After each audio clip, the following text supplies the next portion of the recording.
ధన్యవాదాలు అధ్యక్ష. గవర్నర్ గారి ప్రసంగం నిన్న ఆద్యాంతం వినడం జరిగింది.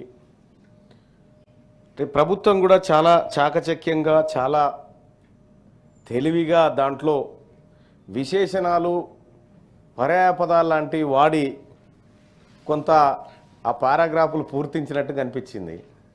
కానీ ఎంతో కొంత వాస్తవం ఎంత ఉంది, నిజమెంత అనేటువంటి విషయాలను కూడా మాట్లాడుకోవాల్సినటువంటి అవసరం ఉంది అధ్యక్ష. ఇక్కడ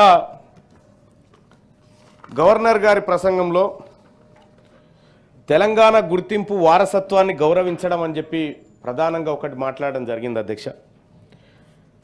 తెలంగాణ అనేది ఒక భౌగోళిక ప్రాంతం మాత్రమే కాదు అని చెప్తూనే ఆరో పేరాలో తెలంగాణకు చెందిన గొప్ప వ్యక్తులను గుర్తిస్తూ ప్రభుత్వం సాహిత్య సాంస్కృతిక ఉద్దండులైన గద్దరు, ఆ తర్వాత గూడంజయ, ఇటువంటి వాళ్ళందరినీ గౌరవించుకుంటామనేటువంటి మాట చెప్పింది అధ్యక్ష. 14 నెలలు గడిచింది అధ్యక్ష.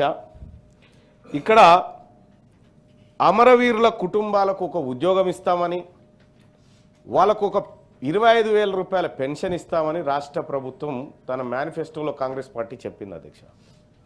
కానీ ఇప్పటి వరకు అట్లాంటిది ఏం అమలు చేయలే అధ్యక్ష.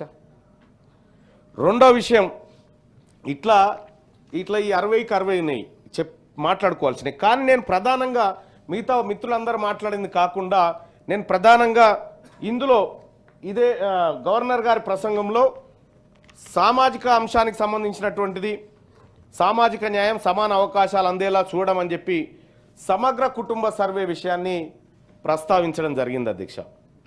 ఇదే విషయాన్ని చాలామంది ముఖ్యమంత్రి గారు కానీ మంత్రులు కానీ చాలామంది ఈ విషయాన్ని మాట్లాడడం జరిగింది అధ్యక్ష.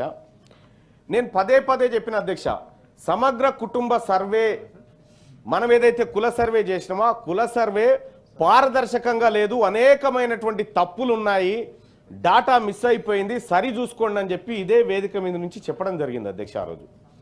కానీ ప్రభుత్వం ఆ వైపు ప్రయత్నం చేసినట్టుగా అనిపించట్లేదు అధ్యక్ష. ఒక విషయం చెప్తా అధ్యక్ష, పాపం మా గౌరవ మంత్రులు వీళ్ళందరూ కూడా జాగ్రత్తగా వినాల్సినటువంటి అంశం అధ్యక్ష.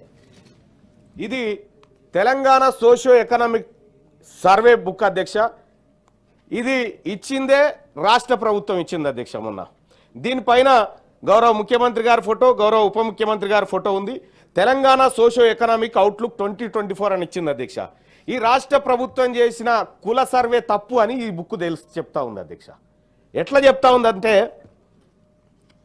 జాగ్రత్తగా గమనిస్తే అధ్యక్ష, మరి వాళ్ళకి ఎవరైనా చెప్పిరా లేదా అనేది కూడా ఇంకా నాకు తెలియదు. కానీ జరిగినటువంటి పొరపాటును సరిదిద్దుకోవాల్సినటువంటి సమయంలో ఆ పని చేయకుండా ఇందులో మ్యాక్రో ఎకనామిక్స్ ట్రెండ్స్ అని చెప్పి ఫస్ట్ ఉంది అధ్యక్ష.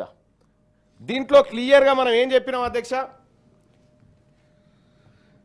GSDP Telangana GSDP in 2023-24 తెలంగాణ's gross state domestic product at current prices in 14.64 lakh crores 14,64,000 కోట్లు మన జిఎస్డిపి 2023-24 అని చెప్పినాం.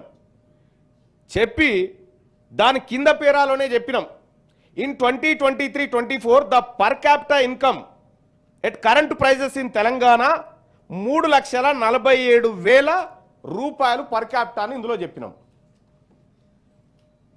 అంటే మన దగ్గర ఉన్నటువంటి 14,67,000 కోట్ల రూపాయలను ఒక్కొక్క తలకు 3,47,000 రూపాయల చొప్పున మనం పంపిణీ చేసినాం. ఈ 14,64,000ను డివైడెడ్ బై 3,47,000 కొడితే తెలంగాణ జనాభా. ఓకే, గౌరవ సభ్యులకు చెప్తా ఉన్నా, ఇక్కడ ఏమైనా మిస్టేక్ అయితే కూడా నాకు సూచన చేయండి. తెలంగాణ జిఎస్డిపి 14,64,000 కోట్ల రూపాయలు అయినప్పుడు ఇదే పుస్తకంలో రాష్ట్ర ప్రభుత్వం ఇచ్చిన పుస్తకం ఆధారంగా జనాభా 4,21,90,201. మరి ఈ పుస్తకం తప్ప, రాష్ట్ర ప్రభుత్వం చేసిన సమగ్ర కుటుంబ సర్వే తప్ప, ముఖ్యమంత్రి గారి ప్రకటన తప్ప, ఇందులో ఏది వాస్తవం? క్యూ న్యూస్లో పనిచేయటకు వీడియో ఎడిటింగ్ మరియు SEOలో అనుభవం గల జూనియర్ ఎడిటర్స్ కావాలను. సంప్రదించవలసిన నెంబర్ 8688926084. లేటెస్ట్ న్యూస్ తెలుగు మరియు ఇంగ్లీష్ అప్డేట్స్ కోసం ఇప్పుడే క్యూ న్యూస్ అఫీషియల్ యాప్ ని ప్లే స్టోర్ నుండి డౌన్లోడ్ చేసుకోండి. సరికొత్త సమాచారాల కోసం క్యూ న్యూస్ వెబ్సైట్ ని ఫాలో అవ్వండి. ఛానల్లో ప్రాంతీయ, జాతీయ, అంతర్జాతీయ వార్తలు వీక్షించండి. లైక్ చేయండి.